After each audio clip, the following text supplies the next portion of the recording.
Mappa Animation Studio has come under fire due to their poor working conditions, and honestly, as they should be. Mappa Animation Studio is a very successful and famous animation studio that made Attack on Titan, Jujutsu Kaisen, and many more.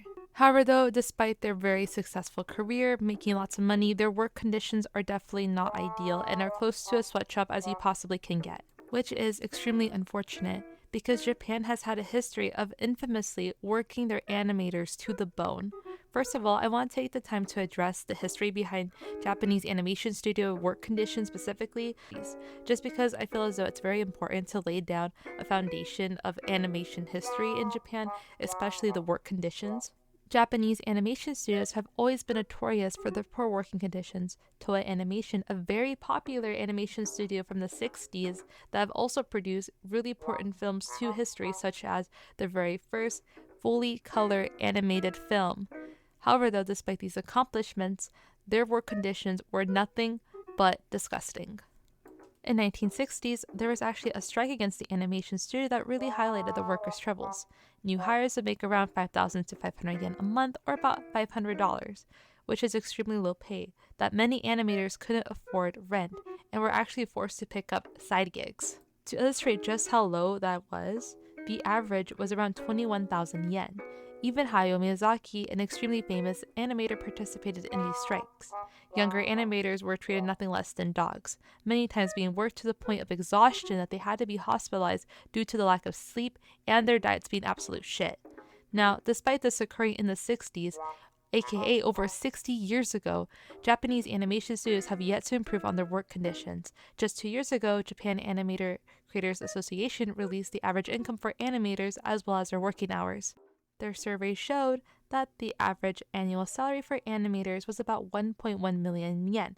Now, that may sound a lot, but in USD, that's about 9.2k. The natural average in Japan at this point, 4.1 million yen.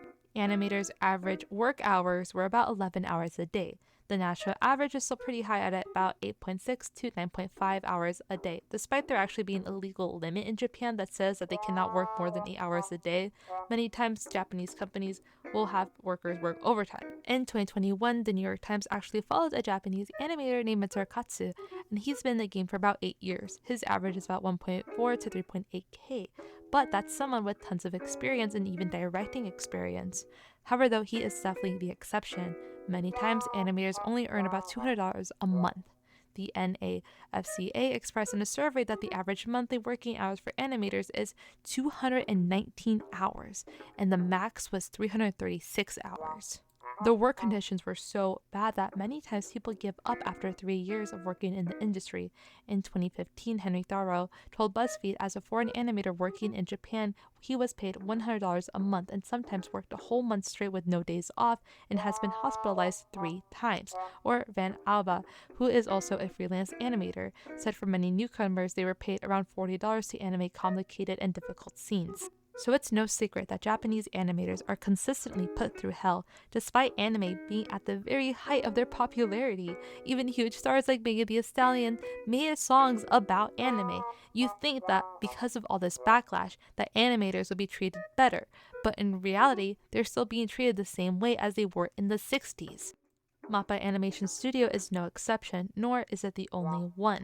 Teruyuki Omine, an animator at Mappa, actually confirmed in tweets of not being able to go home for 3 days. Mushio, another animator, said sometimes he was kept until sunrise to fix drawings, and season 2 of JJK just made the situation even worse. Animators were forced to sign NDAs and once again had to work the very long, grueling hours for little pay. Then the infamous season 2 episode 14 came out and the animation quality dropped, so people criticized it. The director went on to apologize on Twitter, blaming it on himself for the poor animation quality, but in reality, it's Mappa who should be apologizing towards their workers and not their consumers. This was not the only tweet that highlighted Mappa's poor working conditions. Mushiro, another animator previously mentioned, also spoke about his experiences working at Mappa. Quote, "As far as I can tell, about 80% of the employees had similar complaints at the time," in which he also compared the work environment to a factory where bottom-rung animators are tasked with correcting issues instead of drawing. Although I do understand that the tweets are being directly translated from Japanese from Google Translate, and as we all know, Google Translate is not always going to be accurate. However, though, I still feel like these still ring true because of all the past controversies that animation studios have had. It's not, in my opinion, not out of the blue or even out of the ordinary for people to talk about their work conditions. Now, this is not the only Mappa controversy. I just want to talk about the work conditions first and the animators because I feel as though they're definitely the most important. But I still want to talk about the Yuri on Ice controversy because, once again, it shows that Mappa lets her greed take over by fucking over animators and consumers alike. Yuri on Ice was an extremely popular anime in 2016. This anime was literally everywhere. Hot Topic, Spencer's, you name it, it was there. This anime was praised by actual ice skaters due to the attention of detail and how each sound effect in the anime was actually correlated to the move that they were doing. And to highlight just how popular this anime was and how loved it was, during the Crunchyroll Anime Awards that year, they were nominated for 7 different categories in which they won every single one, such as Best Kiss, Best Couple, etc.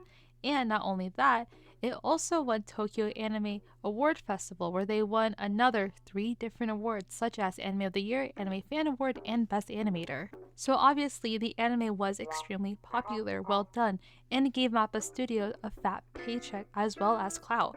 Ice of Adolescence was a prequel to Victor's story, but unfortunately was cancelled after 7 years of being in production hell. Now, Mappa expressed it was due to the lack of money and funding and popularity that they had to scrap Yuri on Ice in favor for Chainsaw Man or Attack on Titan, despite Yuri on Ice being one of the main reasons why Mappa was mainstreamed. Mappa has done anime before, but none of their works reached the height of popularity that Yuri on Ice did, at least overseas-wise. I mean, I don't think anyone really heard of Kid on the Slope or Terror of Renaissance. Fans were disappointed and extremely pissed off. I mean, imagine waiting 7 years for an anime that was never gonna come to fruition. Now, as I said previously, Mappa expressed that it was due to financial constraints. They didn't have enough money, that they had to prioritize Chainsaw Man or Attack on Titan. The executive producer, Haido Katsumata, had shared that it was due to creative differences with Anime Hunch. Due to the sudden cancellation, though, there has been many theories as to why it was cancelled, such as being retconned because of Victor Yuri. However, though, nothing has been confirmed, neither from the creator herself or Mappa. So obviously these are just rumors at the end of the day, and I won't really talk about it because that is honestly a different rabbit hole that could be its own separate video. I did want to mention the Yuri on Ice controversy because, like I said, it's them fucking over their animators once again. I mean, it's obvious that animators took the time to animate these scenes in the trailer, that there was some amount of care put into this anime just for it to be cancelled. And the thing is, too, if you think about it, I think the anime ended in 2017 and they were aiming for a 2019 release date.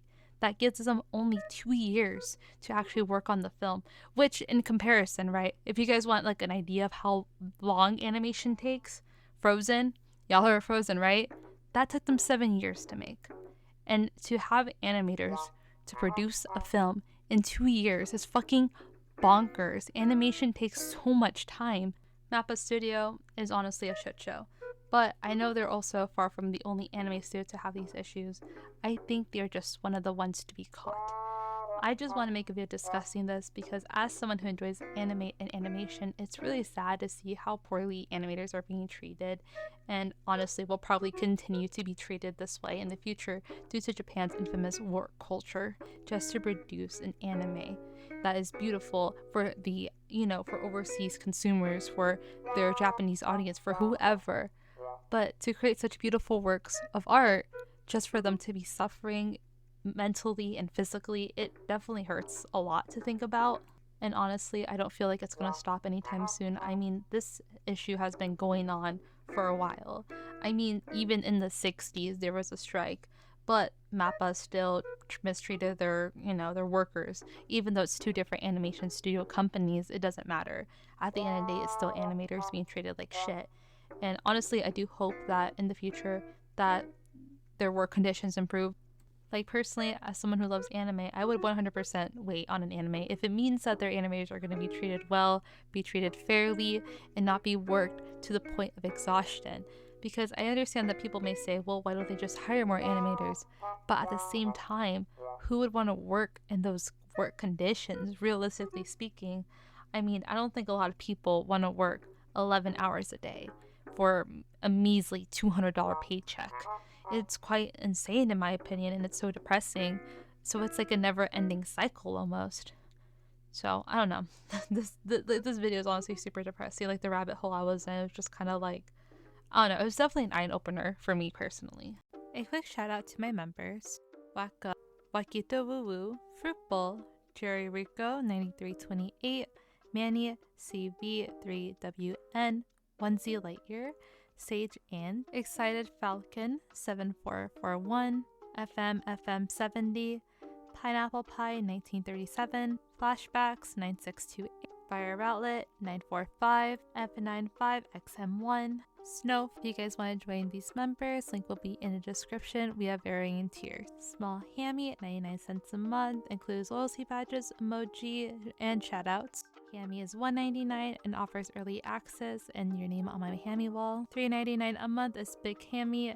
That includes photo and status updates and a custom note. $7.99 is Biggest Hammy. That includes a Twitch command and a Pick My Cosplay. Or you can also subscribe, hype, like, and comment to support my videos and my channel.